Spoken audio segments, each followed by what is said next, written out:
semuanya, perkenalkan aku Santika Elsa dari Ilmu Kelautan A, NIM 028.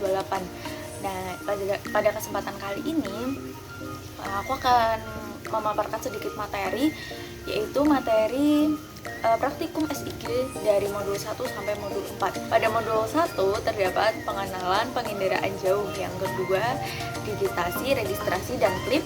Modul 3 yaitu interpolasi pada klorofil A dan suhu permukaan laut, dan modul terakhir yaitu modul 4 terdapat batimetri dan kartografi digital. Oke, langsung saja.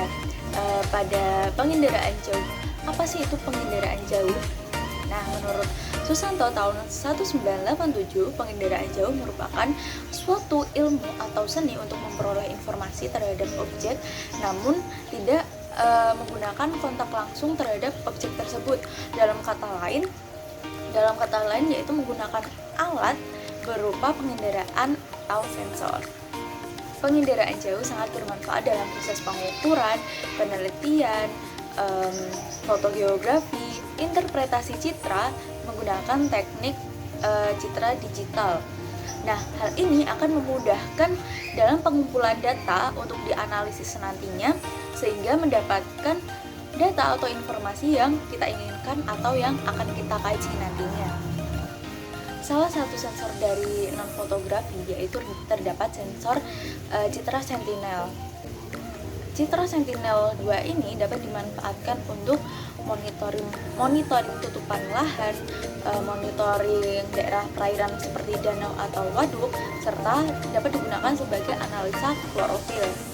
Selain itu, pengendaraan jauh juga bermanfaat untuk mengetahui tutupan atau sebaran terumbu karang yang ada di suatu perairan, sebaran vegetasi mangrove di wilayah hutan mangrove, terus bentuk dan topografi pantai dan sebagainya. Nah, melihat dari beberapa manfaat yang dapat diambil dari pengendaraan jauh itu, maka sangat disayangkan apabila mahasiswa tidak mempelajarinya. Nah, maka dari itu di mata kuliah Sistem Informasi Geografis, para mahasiswa ilmu kelautan mempelajari hal tersebut sehingga nantinya akan bermanfaat untuk kedepannya. Berikut merupakan hasil olah data dari modul 1. Yang pertama yaitu registrasi peta. Nah, registrasi peta ini adalah suatu cara untuk menyamakan koordinat suatu peta, baik dari hasil scan peta rupa bumi maupun peta digital. Nah, registrasi peta ini merupakan step awal untuk nantinya akan dilakukan digitasi peta. Selanjutnya yaitu digitasi peta. Digitasi peta secara umum dapat didefinisikan sebagai suatu konversi berupa data analog yang meliputi objek-objek yang ada di dalam peta yang kemudian diubah menjadi data digital. Nah, selanjutnya yaitu terdapat digitasi. Nah, digitasi ini yaitu suatu proses konversi berupa data analog meliputi objek-objek yang ada pada peta, kemudian diubah menjadi format digital. Nah, digitasi dapat diartikan juga sebagai proses usaha untuk menggambarkan kondisi bumi ke dalam sebuah bidang datar melalui komputer. Nah, atau dapat disebut juga sebagai pengubahan peta bentuk hard copy menjadi peta soft copy. Nah, untuk cara penyajian format digitasi peta dapat dilakukan dalam dua format. Yang pertama yaitu format raster dan yang kedua format vektor. Untuk penyajian peta SIG dapat dilakukan menggunakan dua cara. Yang pertama yaitu cara digitasi, yang kedua yaitu cara penyapuan atau scanning. Berikut merupakan hasil olah data pada modul 2. Selanjutnya yaitu modul 3, interpolasi kriging pada pemetaan klorofil A dan suhu permukaan laut. Selanjutnya yaitu interpolasi merupakan suatu metode pengisian data yang sebelumnya data-data kosong sehingga menjadikan pola sebaran secara kontinu.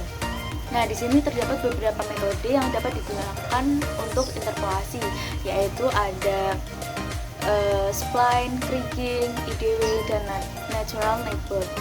Nah, di antara beberapa metode interpolasi tadi memiliki perbedaan dan kelebihan kekurangan masing-masing.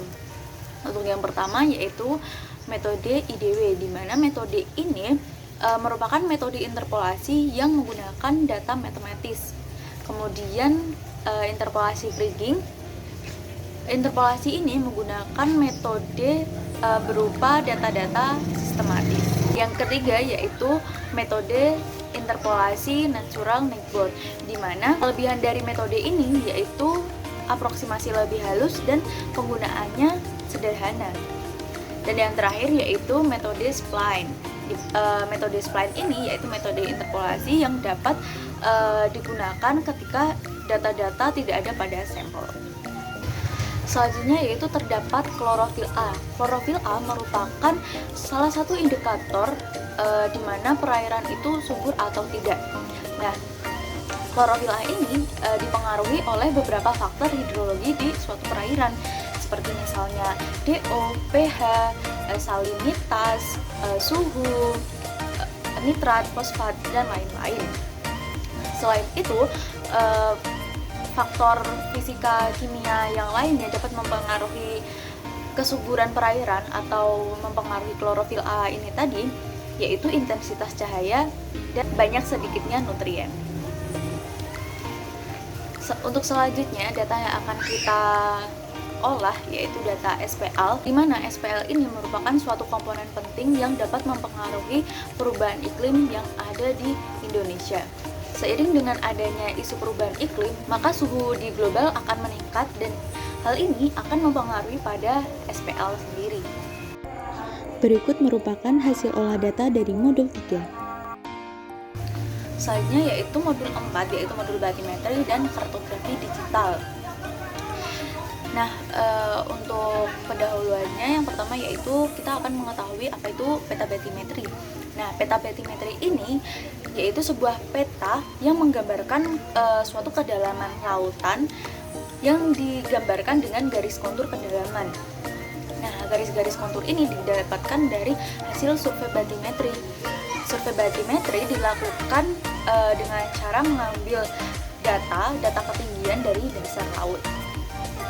Tujuan dari survei batimetri ini yaitu biasanya dimanfaatkan untuk penggerukan pelabuhan, perencanaan bangunan atas laut, dan lain sebagainya. Nah, pembuatan peta batimetri menggunakan aplikasi ArcGIS dapat dilakukan dengan pengambilan data melalui EcoSounder. Nah, selanjutnya yaitu pemetaan digital. Pemetaan digital yang dimaksudkan yaitu pembuatan atau proses pembuatan peta yang nantinya disimpan dalam format digital. Nah, kemudian membahas kartografi. Kartografi merupakan ilmu dari pembuatan peta tersebut. Untuk proses kartografi yaitu proses di mana dari sebuah grafis menjadi sebuah gambar yang nantinya akan jadi gambar yang sangat informatif atau menjadi sebuah peta yang memberikan informasi-informasi penting. Bahan kartografi merupakan bahan yang menggambarkan secara keseluruhan atau sebagian bumi, baik itu benda angkasa, semua skala, bahkan peta.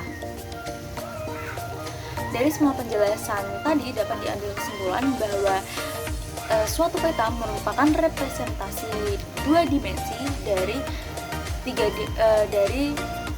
ruang tiga dimensi. Pada modul 4 ini tujuannya yaitu mengetahui fungsi dari ArcToolbox topo raster dan untuk mengetahui cara pembuatan peta digital. Berikut merupakan hasil olah data dari modul 4. Berikut tadi merupakan penjelasan dari modul 1 sampai modul 4 praktikum SIG yang dapat saya sampaikan. Sekiranya cukup sekian dari saya. Apabila ada kekurangan dan kesalahan, saya mohon maaf yang sebesar-besarnya. Terima kasih. Wassalamualaikum warahmatullahi wabarakatuh.